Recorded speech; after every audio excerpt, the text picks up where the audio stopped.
রবীন্দ্রভারতী বিশ্ববিদ্যালয় থেকে ডিস্ট্যান্স মোডে হিস্ট্রিতে যারা সেমিস্টার 1-এ এমএ পড়াশোনা করছো, বিশেষ করে যারা 2025 সালে ফাইনাল এক্সামিনেশনে অ্যাপিয়ার করতে চলেছো, তাদের উদ্দেশ্যেই আজকের আমার এই ক্লাসটি। আজকের এই ক্লাসে আমি মূলত সিসি 1.2 এই যে পেপারটি রয়েছে, সেই পেপারে যে ফাইনাল এক্সামিনেশন তোমরা দেবে সেটিকে মাথায় রেখে হাতে গোনা কয়েকটি গুরুত্বপূর্ণ প্রশ্ন তোমাদের সঙ্গে আমি শেয়ার করতে চলেছি, যেটিকে তোমরা শর্টকাট সাজেশন বলেও আখ্যায়িত করতে পারো। তো একেবারে সময় অপচয় না করে আমি সাজেশনটা তোমাদের সামনে রাখতে চলেছি। যদিও আমি বলে রাখছি, একদম ফাইনাল এক্সামিনেশনের কয়েকদিন আগে আমি লাস্ট মিনিট সাজেশনও তোমাদের সঙ্গে শেয়ার করে দেব। সো আপাতত এই শর্টকাট সাজেশনটা তোমরা কাছে রাখো, তৈরি হতে থাকো, এবং আমি ডেফিনেট শিওর এর মধ্যে দিয়ে তোমরা অনেকটা উপকৃত হবে। সো 1.2 এই যে পেপারটি রয়েছে, তার যে ফার্স্ট ইউনিট, সেখান থেকে আমি দুটো প্রশ্ন তোমাদের সামনে রাখবো, যে দুটো কিন্তু ভীষণ গুরুত্ব সহকারে দেখে নিও। ফার্স্ট যে কোয়েশ্চেনটি, সেটি হলো, how would you consider archival records as source of the history of modern India? আর একবার বলছি, how would you consider archival records as source of the history of modern India? আধুনিক ভারতের ইতিহাস এর উপাদান হিসাবে লেখাগার এর যে নথিপত্র, সেই সমস্ত নথিপত্রগুলিকে আমরা কতটা উপাদান হিসাবে গুরুত্ব দেব বা গ্রহণ করব, কতটা তার গ্রহণীয়তা, গ্রহণযোগ্যতা। মোদ্দা কথা, আধুনিক ভারতের ইতিহাস লিখতে গেলে পরে আমরা নানান ধরনের উপাদানকে আমরা কাজে লাগাই ইতিহাস রচনার ক্ষেত্রে সোর্স হিসাবে। তো সেই ক্ষেত্রে একদম স্পেসিফিক একটা বিষয় বলে দেওয়া হয়েছে, যে লেখাগার প্রদত্ত যে তথ্যাদি, সেই সমস্ত তথ্যগুলিকে আমরা কতটা গ্রহণ করব, কতটা কনসিডার করব। খুব ভালো করে দেখে নিও। দেখো, একটা লেখাগারে কিন্তু হাজার একটা বিষয়বস্তু থাকতে পারে। ধরো কোনো গুরুত্বপূর্ণ নিউজ পেপার, কোনো বিখ্যাত চিঠি, কোনো সরকারি নথি, অনেক সময় আবার কোনো প্যাম্পলেট, কোনো বিখ্যাত বই, হাজার একটা বিষয় থাকতে পারে লেখাগারের মধ্যে। তো সেই সমস্ত বিষয়গুলোকে আমরা আধুনিক ভারতের ইতিহাস রচনার উপাদান হিসাবে কতটা আমরা গ্রহণ করব, বা তার কতটা গ্রহণযোগ্যতা রয়েছে, বা তার গুরুত্ব কতটা, এর উপর একটা কিন্তু আনসার তোমরা তৈরি হয়ে নিও। নাম্বার 2, সেটি হলো, evaluate the role of newspaper as source in writing the history of modern India. একদম স্পেসিফিক করে বলে দিয়েছে, অন্য কোনো দিকে তাকানোর দরকার নেই। আধুনিক ভারতের ইতিহাস আমরা রচনা করতে চাইছি, আধুনিক ভারতের ইতিহাস আমরা পুনর্গঠন করতে চাইছি, আধুনিক ভারতের ইতিহাস আমরা লিখতে চাইছি। সেক্ষেত্রে ইতিহাসের তো অনেক ধরনের উপাদান হয়, আমরা ছোটোবেলা থেকে পড়ে এসেছি, জেনে এসেছি। সাহিত্যিক উপাদান, প্রত্নতাত্ত্বিক উপাদান, আরও XYZ উপাদানের কথা শুনেছি। একদম স্পেসিফিক্যালি বলেছে, আধুনিক ভারতের ইতিহাস রচনার ক্ষেত্রে নিউজ পেপার বা সংবাদপত্র বা পত্রিকার ভূমিকা। যখনই ভূমিকা বলবে, যখনই evaluate the role of newspaper বলবে, তোমরা মাথায় রাখবে ভালো এবং মন্দ দুটো দিকে কিন্তু তুলে ধরবে, অর্থাৎ positive as well as negative, দুটো পার্টি কিন্তু একটা ব্যালেন্স ডাইমেনশনে রিপ্রেজেন্ট করো। একটা ছোট্ট এক্সাম্পল দিলে বুঝতে পারবে, যে ধরো আমরা আধুনিক ভারতের বৈপ্লবিক ইতিহাস আমরা রচনা করতে যাচ্ছি বা পুনর্গঠন করতে চাইছি। সেক্ষেত্রে কিন্তু নিউজ পেপারগুলো থেকে আমরা ভুরি ভুরি তথ্য পাই। তোমরা প্রত্যেকে জানো, যুগান্তর পত্রিকার নাম শুনেছো, সান্ধ্য পত্রিকার নাম শুনেছো, আরও না জানি কত পত্রিকা বলে শেষ করা যাবে না, যেখান থেকে কিন্তু বৈপ্লবিক মতাদর্শ, ভাবাদর্শ বিচ্ছুরিত হয়েছিল, ছড়িয়ে পড়েছিল। সুতরাং খুব সিম্পল প্রশ্ন, কোনো বেশি সেখানে প্যাঁচগোড় নেই। আধুনিক ভারতের ইতিহাস পুনর্গঠন বা রচনায় সংবাদপত্রের ভূমিকা উপাদান হিসাবে। সো ইউনিট 1-এর এই দুটো প্রশ্ন খুব ভালো করে দেখে রেখো, সিসি 1.2 পেপারের। নেক্সট যে ইউনিট, সেটি হলো ইউনিট 2। ইউনিট 2-তে আমি দুটো প্রশ্ন আমি তোমাদের সঙ্গে শেয়ার করছি। সেটি হলো, যেমন প্রথম যে প্রশ্নটা একটু মন দিয়ে শুনবে। Examine the major constraints in the 18th century Indian economy which withheld the process of transformation of merchant capitalism into industrial capitalism later in the same period. বারবার বলেছি, এটি কিন্তু একটু ভালো করে খেয়াল করবে। এই প্রশ্নটি আপাত অর্থে শুনতে একটু কঠিন বলে মনে হলেও বাস্তবে কিন্তু খুব ডিফিকাল্ট নয়। কেন ডিফিকাল্ট নয়? এটার বাংলা করলে বিষয়টা খানিকটা এরকম দাঁড়ায় যে 18 শতকে ভারতীয় যে অর্থনীতির প্রধান বাধাগুলি চিহ্নিত করো। আরেকটু যদি ভেঙে বলি যে 18 শতকে ভারতের অর্থনীতিতে কি কি সমস্যার কারণে বাণিজ্যিক পুঁজিবাদের উন্নতি হলেও তা শিল্প পুঁজিবাদে রূপান্তরিত হতে পারেনি, সেই বাধাগুলো বিশ্লেষণ করো। ভালো করে বলছি, একটু খেয়াল করবে। প্রশ্নটা কিন্তু আরও একবার আমি রিপিট করছি। Examine the major constraints in the 18th century Indian economy which withheld the process of transformation of merchant capitalism into industrial capitalism later in the same period। এই যে প্রশ্নটা, এই প্রশ্নটা খুব প্যাঁচ গড়ে বলে মনে হলেও আদতে কিন্তু এর অর্থ খুবই সিম্পল।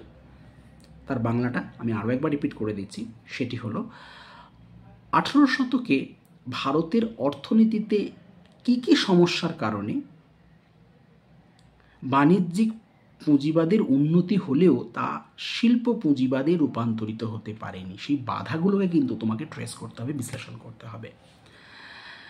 এই প্রশ্নটি কিন্তু ভীষণ ইম্পর্টেন্ট। সেটা হলো ইউনিট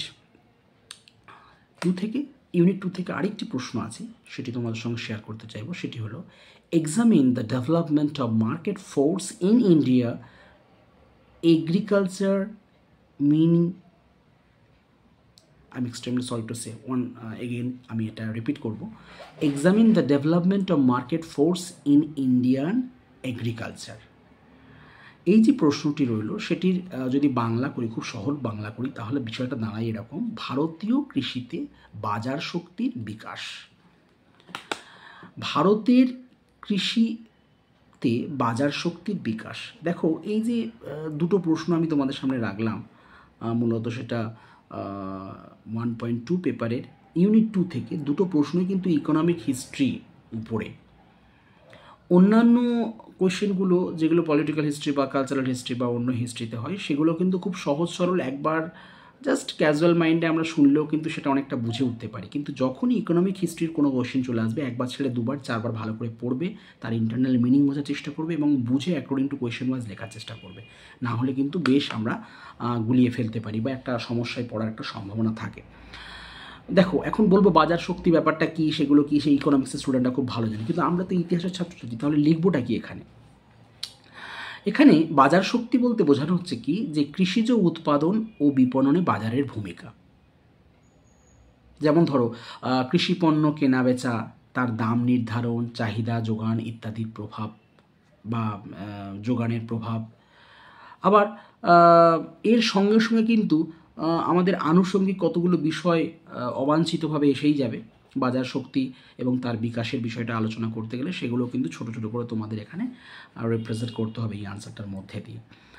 আপাত দৃষ্টিতে একটু কঠিন বলে মনে হলেও এই দুটো কিন্তু ইম্পর্টেন্ট, ভীষণ ইম্পর্টেন্ট, তো দেখে রেখো। 1.2 পেপারের ইউনিট 2 এর এই দুটো প্রশ্ন। এখন চলে আসবো 1.2 পেপারের ইউনিট 3 দুটো প্রশ্নের উপর। সেটি হলো comment on the doctrine of lapse advocated by Lord Dalhousie in India for annexation of Indian state.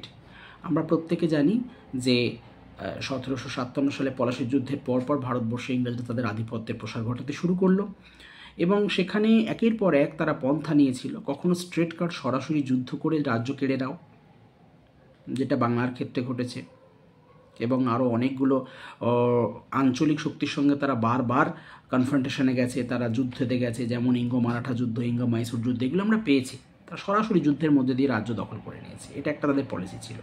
কিন্তু এখানে কিন্তু সেই পলিসির কথা বলেনি, এখানে বলেছে ডক্ট্রিন অফ ল্যাপস, যেটা লর্ড ডালহৌসি তার যে মস্তিষ্ক প্রসূত ছিল। লর্ড ডালহৌসি, যেটা তোমরা প্রত্যেকে জানো, যে যদি কোনো রাজা সন্তানহীন হয়ে থাকেন, অপুত্রক হয়ে থাকেন, তাহলে তার মৃত্যুর পর সেই পুরো তার রাজ্যটা কিন্তু ব্রিটিশ সরকার দখল করে নেবে, যেটা তোমরা বাংলাতে মানে খুব ভালো করে যেটা জেনেছো, সত্য বিলোপ নীতি। এই সত্যবিলোপ নীতির মধ্যে দিয়ে লর্ড ডালহৌসি কীভাবে ভারতে ব্রিটিশ সাম্রাজ্যের প্রসার করেছিল সেইটাই এর মধ্যে আলোচনা করতে বলা হয়েছে। আরেকটি প্রশ্ন, প্রশ্নের মানে টোনটা খানিকটা সেই রকম, শুনলেই বুঝতে পারবে। নেক্সট যে প্রশ্নটি ইউনিট 3 থেকে গুরুত্বপূর্ণ সেটি হলো, how did the subsidiary alliance help the British to help their territory in India? I'm extremely sorry to say, help the British to expand their territory in India. মানে সেই একই, ভারতে ব্রিটিশরা বা ইংরেজরা কিভাবে তাদের অধীনতামূলক মিত্রতা নীতির মধ্যে দিয়ে তাদের আধিপত্যের প্রসার ঘটিয়েছিল। তোমরা প্রত্যেকে জানো যে ইংরেজরা বিভিন্ন সময়ে কিন্তু নানাভাবে ভঙ্গিমায় কিন্তু ফাঁদ পাততে তারা পিছু পা হয়নি। কখনো স্ট্রেট কাট যুদ্ধ, কখনো অজুহাতের মধ্যে দিয়ে রাজ্য কেড়ে নেওয়া, কখনো অধীনতামূলক মিত্রতা, আবার কখনো সত্যবিলোপ নীতি, নানান সময়ে নানান তারা কিন্তু বাহানা মধ্যে দিয়ে তারা কিন্তু রাজ্যগুলো কেড়েছে এবং ভারতবর্ষে একটা বিশাল তারা সাম্রাজ্য তৈরি করেছে। তো এটার মধ্যে দিয়ে অন্য কোনো গুরুগম্ভীর ব্যাখ্যা বিশ্লেষণ করা জানার দরকার নেই, শুধু মাথায় রেখো অধীনতামূলক মিত্রতা নীতি কীভাবে ব্রিটিশ সাম্রাজ্যের প্রসারে সহায়ক হয়েছিল আর XYZ বিষয়টা এর মধ্যে আলোচনা করবে। একটু বলে রাখবো, ইউনিট 3 এই দুটো থেকে একটা তো আসতে পারে, কিন্তু এমনটাও হতে পারে হয়তো দুটোকে জুড়ে দিয়ে একটা প্রশ্ন দিয়ে দিল, কোনো কিছু উল্লেখই করলো না, না সাবসিডিয়ারি অ্যালায়েন্স, না ডক্ট্রিন অফ ল্যাবস, না অধীনতামূলক মিত্রতা নীতি, না সত্যবিলোপ নীতি, কোনোটারই উল্লেখ করলো না। লর্ড ডালহৌসির নাম উল্লেখ করলো না, কোনো ব্রিটিশ শাসকের নাম উল্লেখ করলো না, একদম সিম্পল মোডে একটা অন্য ভঙ্গিমায় প্রশ্ন দিতেই পারে। প্রশ্নের টোনিংটা হতে পারে এমন, how would you explain the expansion of British Empire during the course of your study? How would you explain the annexation policy of British during 18th and 19th century বা second half of 18th century? কোনো specific time উল্লেখ করে দিয়ে British সাম্রাজ্যের প্রসারকে তুমি কীভাবে ব্যাখ্যা করবে? ব্রিটিশ সাম্রাজ্যের এক্সপ্যানশন বা তাদের আধিপত্যের প্রসারকে তুমি কীভাবে ব্যাখ্যা করবে? তখন কিন্তু পুরোটা মিলেমিশে কিন্তু একটা কম্বাইন্ড মোডে একটা আনসার তোমাকে রিপ্রেজেন্ট করে আসতে হবে। যাই হোক, ইউনিট 3 থেকে এই দুটো প্রশ্ন একটু দেখে রেখো, আসার সম্ভাবনা অত্যন্ত প্রবল। ইউনিট 4 থেকে দুটো প্রশ্ন আমি আবার শেয়ার করব। ইউনিট 4-এর প্রথম যে প্রশ্নটা সেটি হলো, how did the British government try to control criminality in India? আর একবার বলছি, how did the British government try to control criminality in India? দেখো, ইংরেজরা এদেশে এসছে এবং আসার পর তারা বিভিন্ন সময়ে বিভিন্ন কাজ করেছে বটে সাম্রাজ্যবাদের স্বার্থ চরিতার্থ করতে গিয়ে, কিন্তু ইন দ্য মিন টাইম তারা কিছু কাজ এমন করেছে যেটাকে আমরা মন্দের ভালো বলতে পারি। তারা দেখো এখানে যে বিচার ব্যবস্থাপনা তারা তৈরি করেছে, বিভিন্ন বিচারালয় তৈরি করেছে, বিভিন্ন আইন তারা পাশ করেছে, একটা অ্যাডমিনিস্ট্রেশন প্রশাসনের একটা স্টিল ফ্রেম কাঠামো তারা তৈরি করেছে। সুতরাং পরবর্তীকালে আমরা জানি ক্যালকাটা মেডিকেল কলেজ করেছে, বিশ্ববিদ্যালয় তৈরি করেছে, কিছু কিছু গঠনমূলক কাজ করেছে যেগুলোকে আমরা অনেকেই বলেছেন যে এগুলো মন্দের ভালো। যাই হোক, আমরা সে বিতর্কে যাচ্ছি না। যেটা বলা হয়েছে এই প্রশ্নটার মধ্যে দিয়ে যে ইংরেজরা এদেশে যে অপরাধমূলক কর্মকাণ্ড, যেগুলোকে ক্রিমিনাল অ্যাক্টিভিটি বলি আমরা, সেগুলোর উপরে নিয়ন্ত্রণ পাওয়ার উদ্দেশ্যে কী কী কাজ তারা করেছিল তোমরা প্রত্যেকে জানো। আইনি ব্যবস্থাকে সুদৃঢ় করার চেষ্টা করেছে, প্রশাসনিক ব্যবস্থাপনাকে তারা সুচারু করতে চেয়েছে, পুলিশি ব্যবস্থাকে তারা ইন্ট্রোডিউস করেছিল, তারা একাধিক বিচারালয় স্থাপন করেছিল এবং আরও অনেক XYZ তারা অ্যাক্টিভিটি করেছিল এদেশে যে ক্রিমিনাল অ্যাক্টিভিটিগুলোকে তারা কিন্তু গ্রিপে রাখার জন্য, কন্ট্রোলে রাখার জন্য। সেই ওয়ান আফটার অ্যানাদার সেই স্টেপ, তাদের সেই কার্যকলাপগুলো কিন্তু এই আনসারের মধ্যে তোমাকে তুলে ধরতে হবে। আর ইউনিট 4-এর একদম শেষ যে প্রশ্নটা ইম্পর্টেন্ট বলে আমি মনে করছি সেটি হলো, how do you explain the development of the indigenous I'm extremely sorry to say, how would you explain the development of the ideologies of the Raj in 19th century India? দেখো, ঊনবিংশ শতকে ভারতে যে ব্রিটিশ রাজের যে ভাবাদর্শ, সেটাকে তুমি কিভাবে ব্যাখ্যা করবে? সে ব্রিটিশ রাজের যে ভাবাদর্শের যে ডেভেলপমেন্ট, সেটিকে তুমি কিভাবে ব্যাখ্যা করবে? একদম শুরুর দিন থেকে পরবর্তী দীর্ঘ সময়ে কিন্তু ব্রিটিশ সাম্রাজ্যের প্রসার বলো, তাদের বিভিন্ন অ্যাক্টিভিটি বলো, কর্মকাণ্ড বলো, সবসময় তারা জাস্টিফাই করতে চেয়েছে একটা আইডিওলজির মধ্যে দিয়ে, একটা মতাদর্শের মধ্যে দিয়ে। আর এই ব্রিটিশ রাজ্যের আইডিওলজি কিন্তু বিভিন্ন সময়ে বিভিন্ন রূপ চেঞ্জ করেছে, রং চেঞ্জ করেছে। ব্রিটিশ সাম্রাজ্যবাদের কাছে এই যে ব্রিটিশ রাজের কনসেপ্ট সবসময় একরকম থাকেনি। কখনো তারা নিজেদেরকে এদেশে মুঘলদের উত্তরসূরি বলে রিপ্রেজেন্ট করার চেষ্টা করেছে। মুঘলদের পরবর্তীকালে তারাই দেশ চালাচ্ছে, দেশ চালানোর দায়িত্ব তাদের। কখনো আবার তারা এটা নিজেদের ভঙ্গিমা তুলে ধরার চেষ্টা করেছিল যে এই দেশের অন্ধকারময়তা ঘোচানোর জন্য তারা অত দূর থেকে এখানে এসছে, আমাদের ডেভেলপমেন্টের জন্য তারা এসছে। নানান সময়ে নানান ভঙ্গিমায় তারা ব্রিটিশ আইডিওলজিকে, ব্রিটিশ রাজের আইডিওলজিকে দাঁড় করানো তারা চেষ্টা করেছে। যদিও এখানে টাইম একটা বেঁধে দেওয়া হয়েছে 19th সেঞ্চুরিতে, সুতরাং সেই জায়গাটার উপর একটু ফোকাস রেখে আনসারটা তোমরা দাঁড় করাবে আমি আশা রাখছি। দেখো, এই যে পেপারটি রয়েছে 1.2 পেপার, সিসি 1.2 পেপার, তার 4টি ইউনিট থেকে আমি মাত্র দুটো প্রশ্ন আমি শেয়ার করলাম। সেগুলোকে একটু ছোট্ট করে ব্যাখ্যা করেও দিলাম যে কোনগুলোকে রাখতে হবে, কোন কোন উত্তরের মধ্যে কোন কোন জিনিসগুলোকে একটু পুট করলে ভালো হয়। তো চেষ্টা করো একটু এগুলোর উপরে ফোকাস রেখে পড়াশোনা করতে। আমি ডেফিনেট শিওর সেগুলো ফাইনাল এক্সামিনেশনে তোমাদের উপকারে আসবে। আর আরেকটি কথা বলে আমি শেষ করব, ফাইনাল এক্সামিনেশনের আগে কিন্তু একেবারে লাস্ট মিনিট সাজেশনটাও তোমাদের সামনে আমি রেখে দেবো। ভালো থেকো, মন দিয়ে পড়াশোনা করো, খুব ভালো রেজাল্ট করো। Best of luck.